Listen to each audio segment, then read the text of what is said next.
Alright, what is up, my friends? It is pretty late. It's 2100 for me. It is past bedtime, but I finally managed to get in the game and get a few things pre-staged for 4.6. We've got our ATLS Geo here with the carbon black livery. We've got our Store All, and we've got our Rock and Rock DS. If you have any inkling to what's about to happen, it is my first impressions of the RSI Hermes.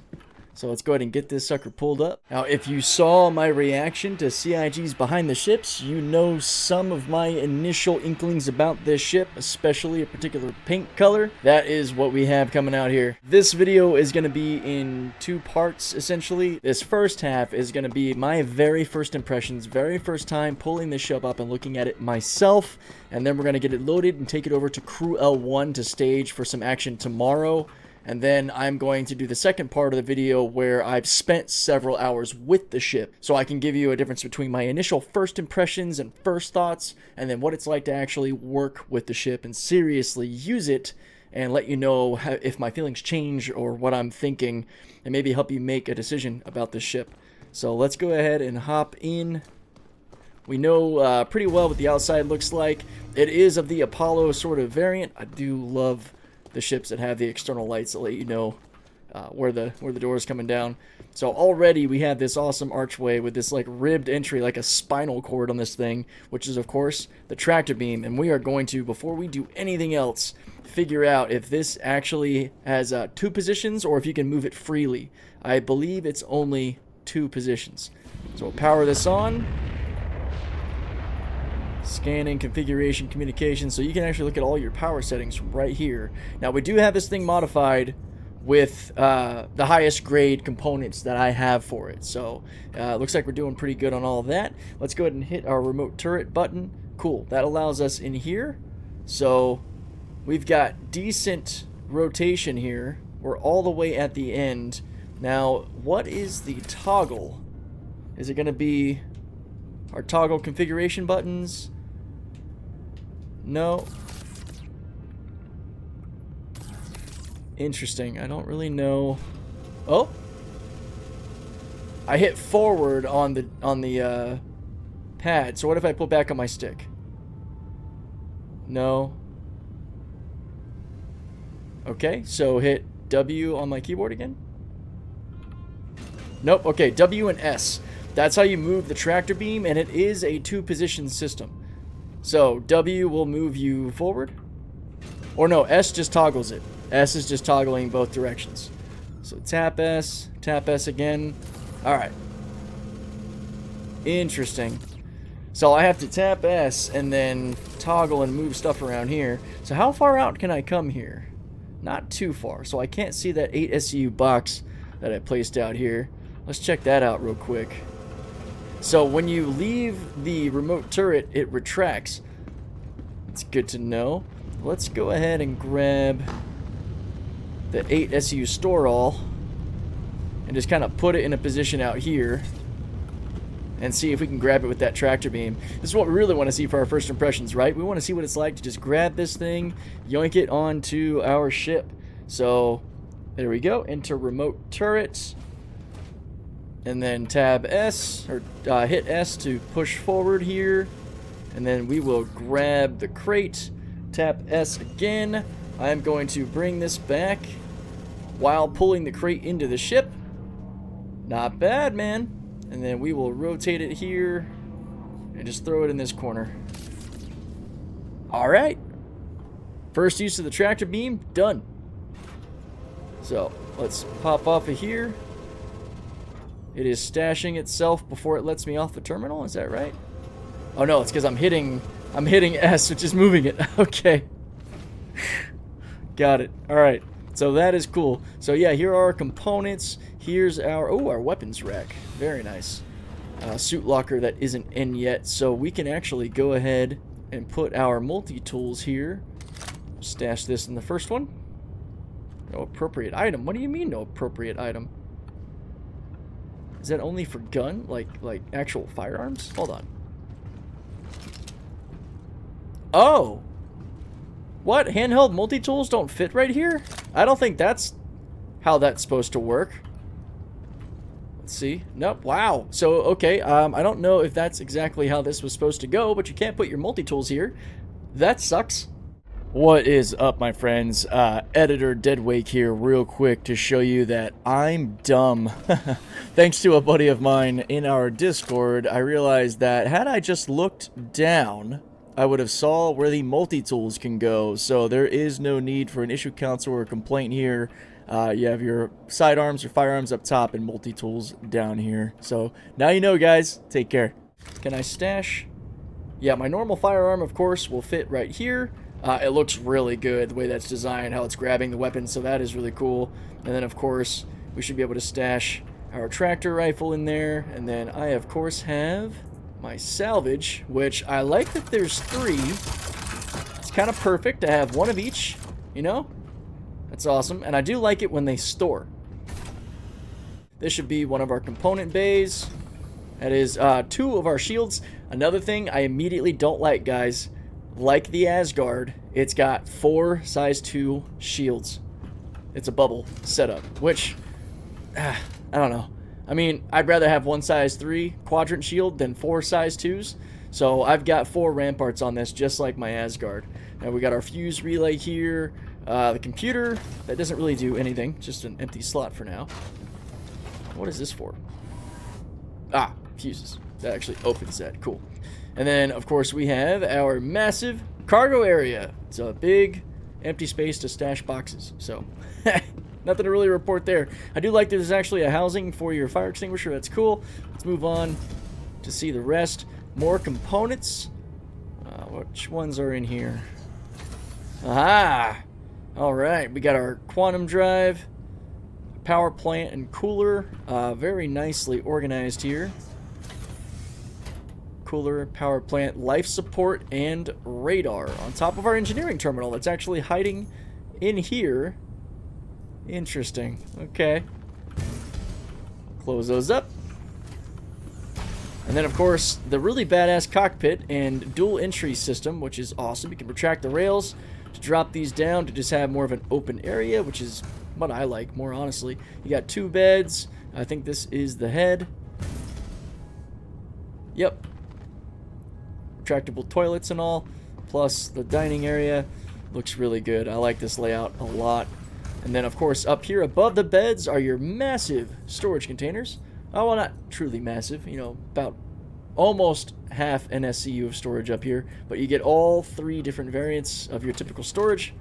The larger canisters now, which is a massively improved change on previously only having the smaller one. Big fan of that. While we're here, I'm going to go ahead and dump this stuff into my store all but 4. So yeah, that is about it for the internals. Let's go ahead and get these vehicles loaded up, and then we will start flying.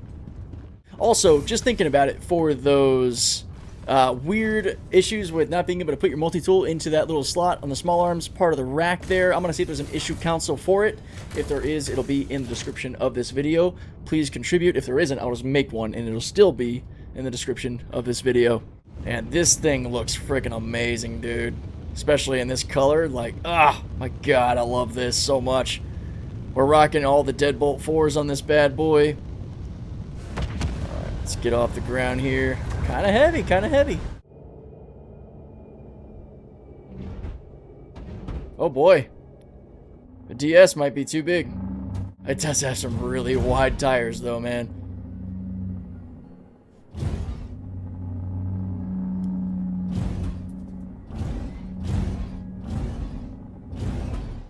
We'll see. I mean, we're going to give it a diligent effort here.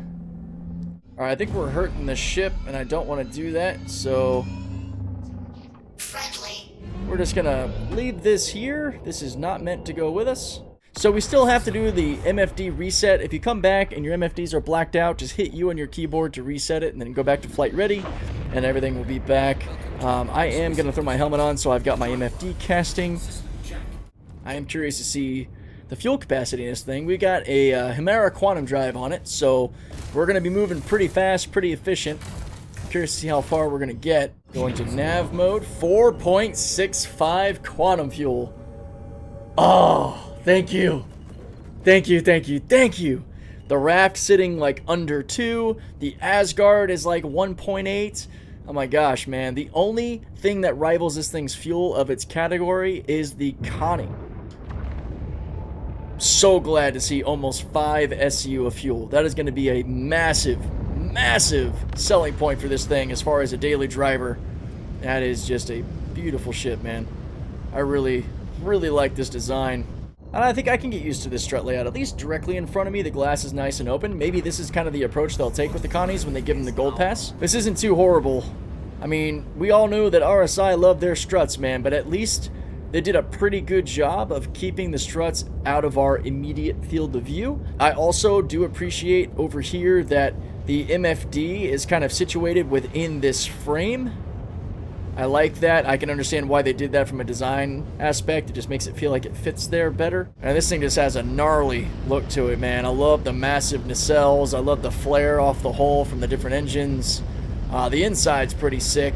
Now, this is, again, a first impressions video. I'm definitely glazing the hell out of this thing because it looks really cool. I've spent a good amount of time on my buddy Devil Doc's Apollo Medevac on the medical side, and I do enjoy the design of the ship. I've only flown the Apollos like one time back when they very first appeared, and they were gone like within that day.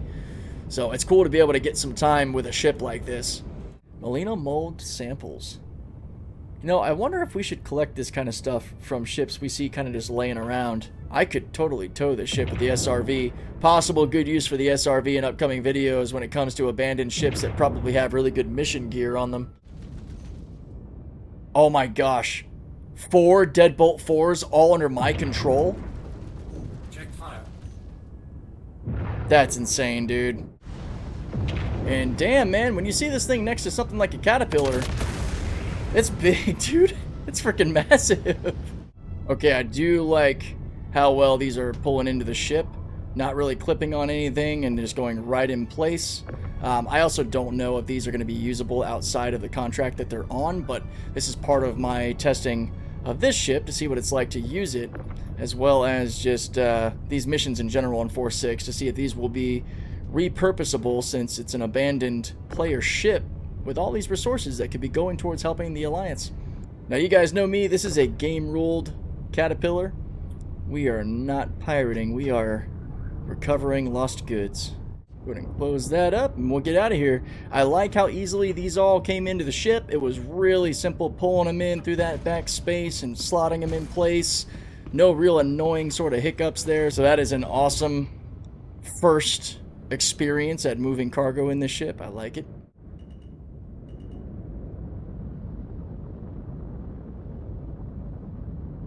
Oh, hello. That's a fucking random Polaris there.